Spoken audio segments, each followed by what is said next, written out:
দুনিয়ার প্রেমিক হওয়া থেকে বাঁচাক বলি আমি। দুনিয়ার প্রেমিক না, প্রেমিক হবো কার? আল্লাহর আখিরাতে।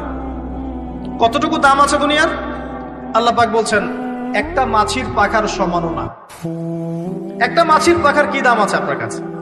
আল্লাহ পাক বলছেন পুরো দুনিয়ার দাম আমার কাছে যদি একটা মাছির পাখার সমান হতো, তাহলে এই দুনিয়াতে কোনো কাফের মুশরিক পানি পান করতে পারতো না। তার মানে এই দুনিয়াতে যা করো করো, আমার তো কোনো দামই নাই দুনিয়ার। কালকেই তো আমি দুনিয়া ধ্বংস করব। আর ওই যে দুই জাতির কথা বললাম, জিন এবং মানব জাতি, আপনারা সূরা আর রহমান পড়বেন। রহমান নামটা অনেক ব্যাপক, দয়াময়ের নাম। তার মানে আল্লাহ পাক মার্সিফুল, মোস্ট মার্সিফুল। কিন্তু এই সূরা আর রহমানেই একটা ভয়ঙ্কর আয়াত আছে, কি? সানাফরুগু লাকুম আইয়ুহাস সাকলান। হে মানুষ এবং জিন, হে মানুষ এবং জিন, শীঘ্রই আমি